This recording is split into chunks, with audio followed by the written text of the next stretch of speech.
El fútbol es un lugar donde la gente grita por la victoria. Pero hay momentos en los que el mundo entero se queda en silencio. Es cuando un jugador cae y nadie entiende por qué. Es cuando un vuelo desaparece y nunca regresa. Es cuando un corazón deja de latir, pero deja millones de preguntas que nadie se atreve a responder. Hay muertes que se informan, pero la historia real se olvida. ¿Quién sabe que a Diogo Jota no le permitieron volar por una lesión extremadamente rara? ¿Quién sabe que Antonio Puerta pidió entrar al campo aunque el médico le había recomendado descanso? ¿Quién recuerda que Emiliano Sala no tenía dónde dormir la noche antes de tomar ese vuelo fatal? Esto no son solo 10 muertes, son 10 secretos que nunca se han contado por completo. Cada historia es una herida, pero también hay luz en ellas, lecciones, cosas que cambiaron el fútbol, en silencio pero para siempre. Y este viaje comienza con una pregunta muy simple, pero que a todos nos deja sin aliento. ¿Por qué murió Jota cuando todo aún estaba por escribirse?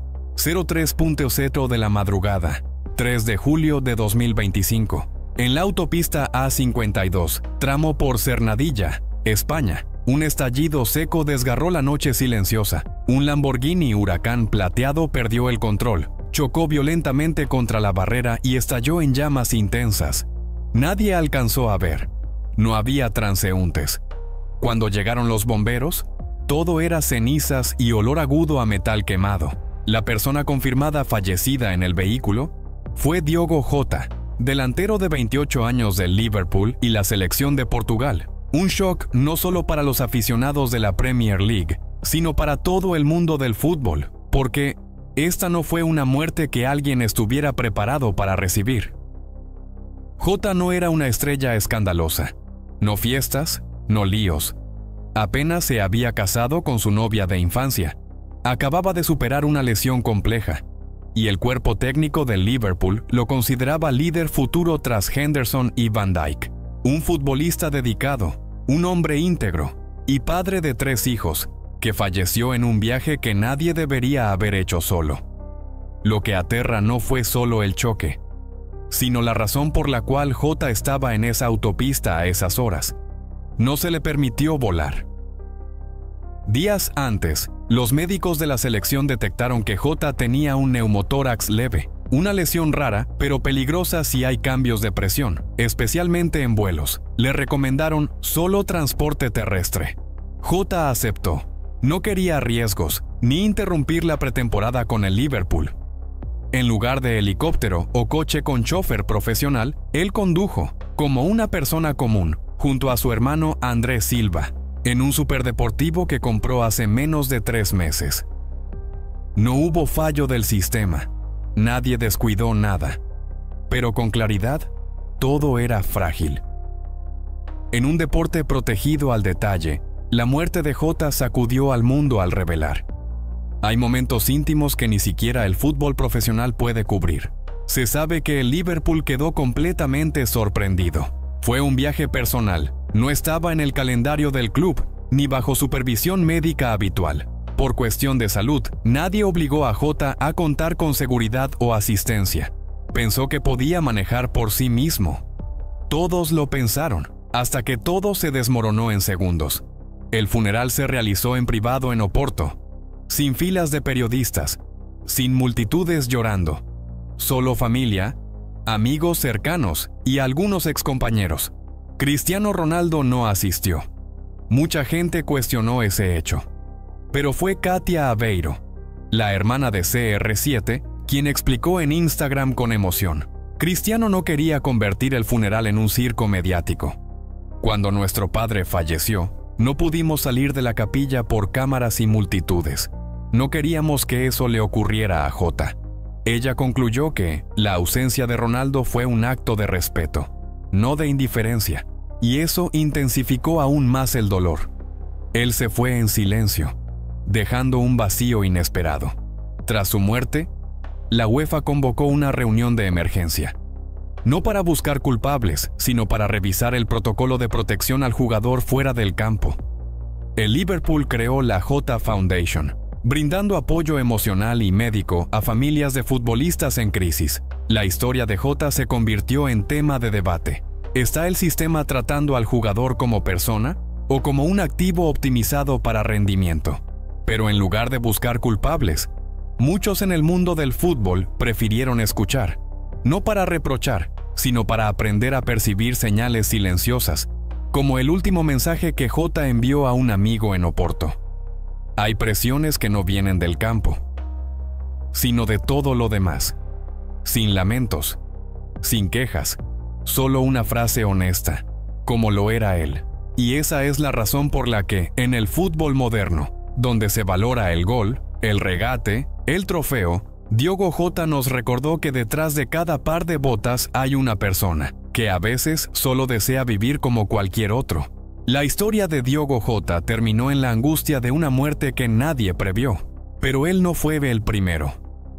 Casi 2 décadas antes, España ya había presenciado una tragedia igual de dolorosa, una muerte en el campo, frente a miles de espectadores, bajo el sol cegador del inicio de temporada. Y luego de eso, todo el sistema del fútbol europeo tuvo que reescribir el concepto de ¿qué es un futbolista profesional? Su nombre era Antonio Puerta. El 25 de agosto de 2007, el estadio Ramón Sánchez Pizjuán ardía como fuego. El partido inaugural de la liga entre Sevilla y Getafe apenas llevaba 35 minutos. Puerta, joven lateral izquierdo del Sevilla, héroe que había anotado el gol que llevó al equipo a la final de la UEFA Cup el año anterior, se desplomó de rodillas en el centro del campo. Sin contacto, sin señales previas, se levantó, dio unos pasos más y volvió a caer. Esta vez no pudo levantarse. Sus compañeros corrieron hacia él, las gradas quedaron en silencio.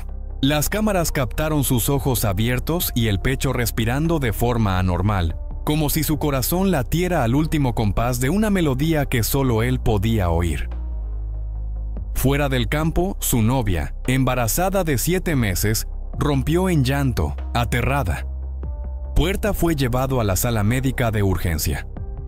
Recuperó el conocimiento. Se desmayó y volvió a despertar. Los médicos informaron, había sufrido al menos 5 paros cardíacos en menos de 2 horas. Pero Puerta luchó. Con una fuerza vital tan extraña que los médicos luego describieron como un fenómeno biológico fuera de norma. Su pulso se apagaba y volvía. Sus ojos se abrían y cerraban como luces titilantes. Fue ingresado a la UCI, pero el cerebro ya había estado demasiado tiempo sin oxígeno. 3 días después, el 28 de agosto, Antonio Puerta exhaló su último aliento. 22 años. Recién renovado contrato con el Sevilla. Recién convocado a la selección nacional. Y a punto de convertirse en padre. Si la muerte de Jota nos hizo cuestionar los vacíos fuera del campo, la de Puerta obligó a España a mirar justo dentro del césped. ¿Cómo es posible que un jugador profesional, sometido a decenas de exámenes médicos, pueda caer por una arritmia cardíaca sin que nadie lo detecte? Los médicos luego confirmaron. Puerta sufría de una condición genética rarísima, taquicardia ventricular polimórfica. Normalmente no deja señales, hasta que el corazón se detiene. Pero Puerta no fue solo víctima del destino. Fue víctima de un sistema médico deportivo que solo evaluaba indicadores en estado de reposo, y no cuando el cuerpo alcanzaba su límite. Y entonces, a partir de esa muerte, toda España tuvo que cambiar. Menos de un año después, la Federación Española de Fútbol estableció un protocolo obligatorio de exámenes cardíacos avanzados, incluyendo pruebas de esfuerzo y ecografías arteriales complejas para todos los jugadores profesionales. La UEFA formó un Consejo de Salud Deportiva Continental, convocando cardiólogos de Alemania, Italia y Francia para revisar los procesos. Cada estadio debía estar equipado con desfibriladores automáticos, DEA, y contar con equipos de emergencia exclusivos para los futbolistas, no compartidos con el público. Antonio Puerta no vivió para ver esas reformas, pero él fue la razón de todas. El día de su muerte, todo el equipo del Sevilla vistió de negro. Los estadios de la liga guardaron un minuto de silencio. Una semana después, el Sevilla jugó contra el AC Milan por la Supercopa de Europa, y todo el público aplaudió durante 22 minutos sin parar en honor al número de su camiseta. Nadie lloró. Aplaudían como si quisieran hacer latir su corazón de nuevo, con cada golpe de recuerdo.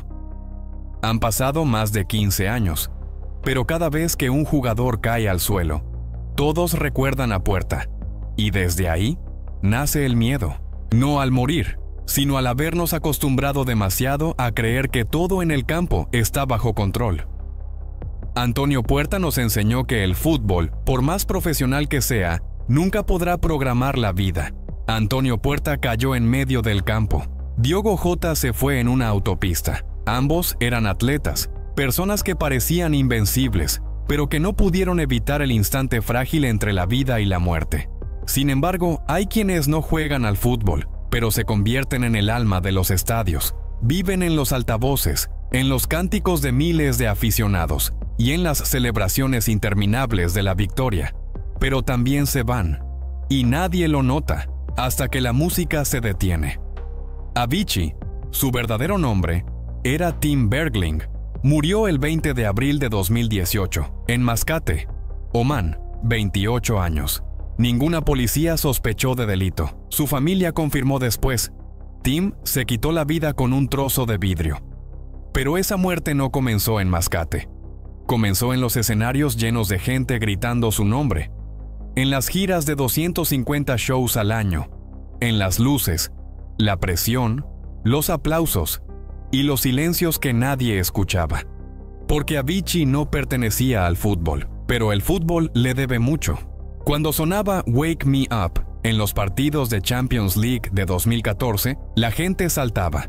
Cuando se escuchaba The Knights en la Euro 2016, todos cantaban One day you'll leave this world behind, so live a life you will remember.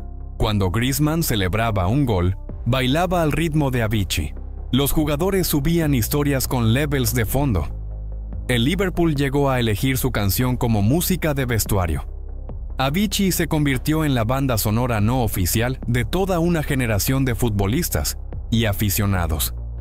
Pero mientras el fútbol vivía de la energía de su música, Tim se hundía en depresión, ansiedad y un colapso de órganos por exceso de trabajo. En 2016, anunció que dejaba los escenarios. Dije que no podía más, pero nadie me escuchó, escribió en un correo a un amigo cercano. Ellos solo veían ingresos. Veían cientos de miles de entradas vendidas. No veían a un chico introvertido, frágil, que estuvo postrado durante 4 meses tras una cirugía de páncreas, que temía a la luz del escenario como a una cuchilla. Un año después de dejar las giras, se creía que estaba bien. Decían, Tim está reencontrándose consigo mismo. Pero nadie lo veía cada noche en un resort en Omán, caminando solo, enviando correos diciendo que la vida está demasiado silenciosa. Silencio, lo que antes era su deseo, ahora se había vuelto una carga. Y luego se fue. La muerte de Avicii no pertenece al deporte, pero obligó al deporte a cambiar su mirada.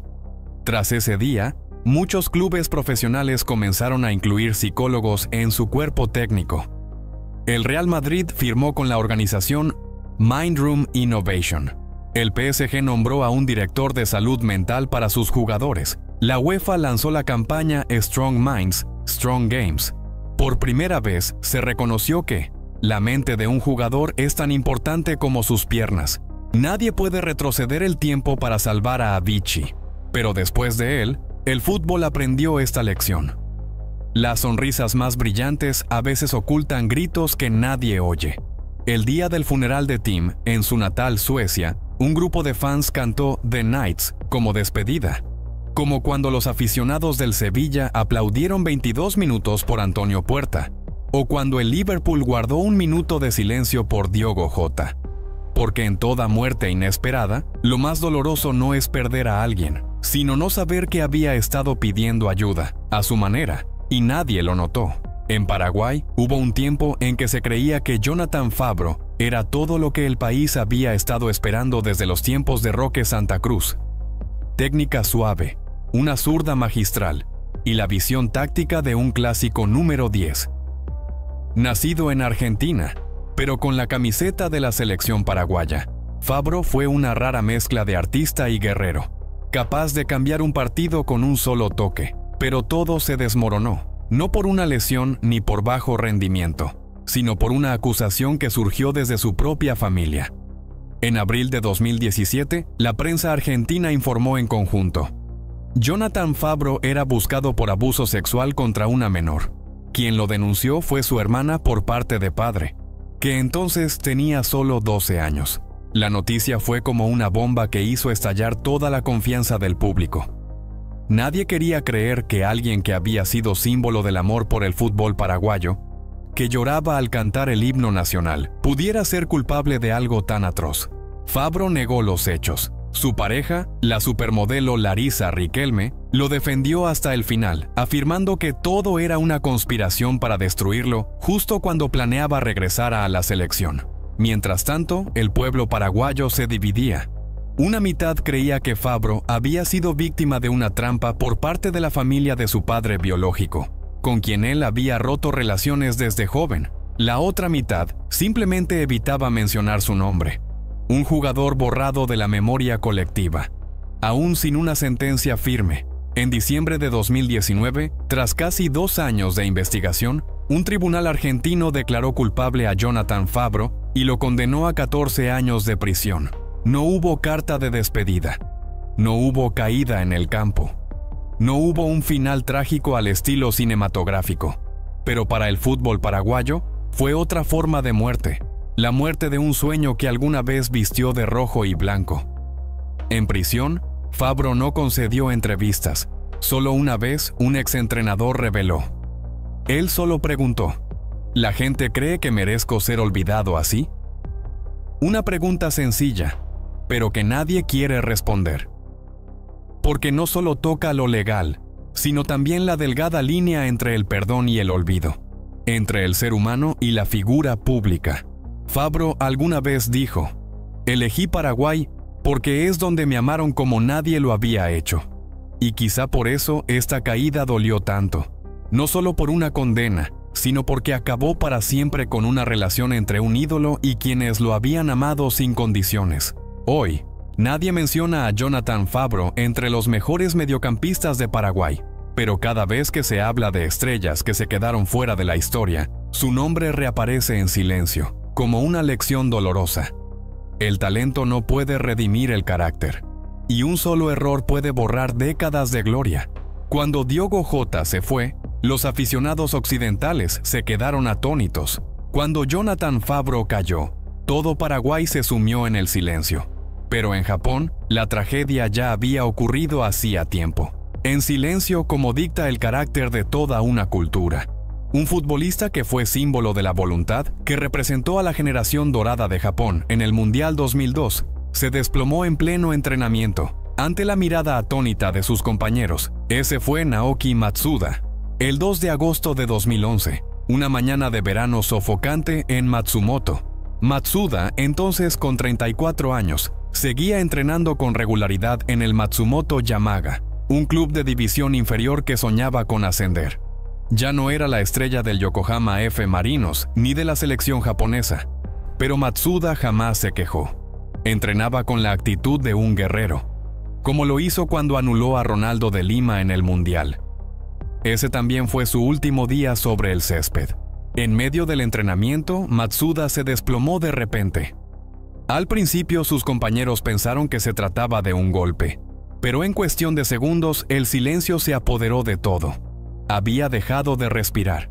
La ambulancia llegó en apenas 10 minutos, pero su cerebro ya había estado demasiado tiempo sin oxígeno. Entró en coma profundo y falleció 2 días después, el 4 de agosto de 2011. Diagnóstico oficial: paro cardíaco por golpe de calor, heat stroke.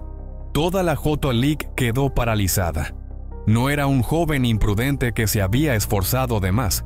Era Naoki Matsuda, ex capitán de la selección olímpica sub-23, con más de 40 partidos con la selección absoluta, y líder defensivo que ayudó a Japón a alcanzar los octavos de final en su mundial, y se fue, sin despedirse, sin ninguna señal previa. La prensa japonesa, usualmente reservada, empezó a cuestionar el sistema. ¿Cómo es posible que un jugador profesional, con médicos y equipo médico, no haya sido detectado a tiempo? ¿Por qué no se modificó el entrenamiento a pesar del calor de más de 34 grados? Pero la familia de Matsuda no buscó culpables. Eligieron donar sus órganos, como un último gesto de alguien que siempre vivió por el equipo. El funeral de Matsuda se celebró en Tokio, con la presencia de cientos de jugadores, entrenadores y aficionados. No hubo gritos de rabia, no hubo acusaciones, pero desde ese día, la Federación Japonesa de Fútbol cambió por completo los protocolos de monitoreo de temperatura y horarios de entrenamiento en verano, especialmente para jugadores veteranos. Naoki Matsuda no fue un hombre ruidoso en el mundo, pero en Japón fue un ejemplo, y también un recordatorio de que el corazón de un futbolista puede romperse incluso cuando nunca se ha quejado de cansancio. Y al igual que Jota, Matsuda se fue en un día común, sin una final, sin una despedida. Pero quizás por eso su partida duele aún más. ¿Acaso el fútbol moderno, en su afán de encontrar guerreros invencibles, ha olvidado las señales más frágiles de un ser humano que solo quería jugar hasta su último aliento? Hay muertes que nos estremecen porque nadie las esperaba, y hay muertes que ocurren frente a millones de personas, y aún así todos quedan impotentes. La historia de Marc-Vivien Foé, mediocampista de Camerún, pertenece a este segundo tipo, donde el corazón se detiene en medio de un partido aún en juego, entre pases, gritos de emoción y las luces de millones de espectadores alrededor del mundo. 26 de junio de 2003, Estadio Gerland, Lyon. Camerún se enfrenta a Colombia en la semifinal de la Copa Confederaciones. Minuto 72. Sin contacto, sin advertencia. Marc-Vivien Foé corre por el centro del campo y de repente se desploma. Con el rostro contra el césped, el balón sigue rodando. La cámara pasa de largo. El árbitro no pita de inmediato, pero segundos después, todos se dan cuenta. Foé ya no se mueve. Los compañeros corren. Los médicos entran. El mundo entero contuvo la respiración. Intentaron reanimarlo durante 45 minutos. Masajes cardíacos, intubación, descargas eléctricas. Nada funcionó. Foé falleció en el estadio, con solo 28 años. Causa oficial: miocardiopatía hipertrófica, una condición cardíaca congénita que puede no mostrar síntomas hasta que es demasiado tarde. Nadie lo sabía. Nadie lo detectó. Un futbolista de élite que jugaba en el Manchester City, activo en la Premier League cada semana, convocado regularmente a la selección nacional, y su corazón podía detenerse como un balón que pierde aire. En ese instante, el estadio Gerland quedó en silencio absoluto. Los jugadores de Colombia se quedaron paralizados. Samuel Eto'o agachó la cabeza, llorando sin consuelo. Los aficionados franceses, aunque su país no jugaba, se levantaron a aplaudir. El partido terminó 1-0 a favor de Camerún, pero nadie celebró. En la ceremonia de premiación días después, la camiseta número 17 de Foé fue colocada en el podio de honor. Nadie la vestía, nadie la reemplazó. Solo un espacio vacío, como la pérdida que no se puede nombrar. El Manchester City retiró para siempre el dorsal 23 que él usó. Su antiguo club, el Lyon, erigió una estatua en su memoria. La FIFA convocó una cumbre médica tras este suceso y obligó a todas las selecciones nacionales a reforzar los controles cardíacos. Pero, por más chequeos que existan, nadie ha podido borrar la imagen de un hombre cayendo en medio del mundo que alguna vez dominó. Foé era un modelo clásico, fuerte, callado, leal y comprometido. No murió por un accidente ni por causas externas al fútbol. Murió en el lugar que el mundo consideraba el más seguro para un jugador. En el césped, rodeado de compañeros, con decenas de médicos listos para actuar. Pero al igual que Diogo Jota, al igual que Matsuda, la pregunta ya no es ¿de quién fue la culpa?, sino ¿acaso el corazón del futbolista moderno está cargando con más peso del que nadie se atreve a mirar? No fue una sola persona. Tampoco fue solo un instante. Fue un equipo entero, que cargaba con sueños, esperanza y el alma de toda una ciudad, y que desapareció en una noche que nadie pudo prever. El 28 de noviembre de 2016, el club chapecoense, un fenómeno inesperado del fútbol brasileño, volaba rumbo a Colombia para disputar la final de la Copa Sudamericana, por primera vez en su historia. No eran gigantes, no tenían estrellas millonarias, eran un equipo modesto de la ciudad de Chapecó, donde los aficionados conocían los nombres de todos los jugadores, y los jugadores conocían cada tienda del vecindario.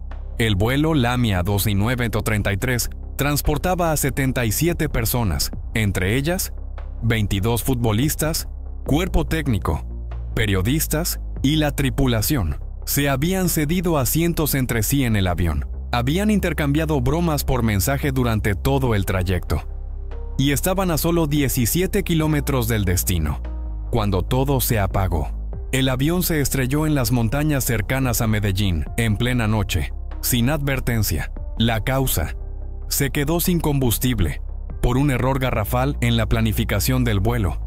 Algo inconcebible en pleno siglo XXI.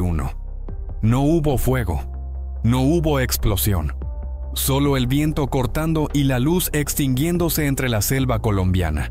Murieron 71 personas, casi toda la plantilla titular del chapecoense. Solo 6 sobrevivieron, y el fútbol mundial despertó con un vacío imposible de llenar. Un equipo que fue real, que jugó, que celebró, que perdió, y que ahora solo vive en fotos, canciones y una camiseta verde. La reacción global fue inédita.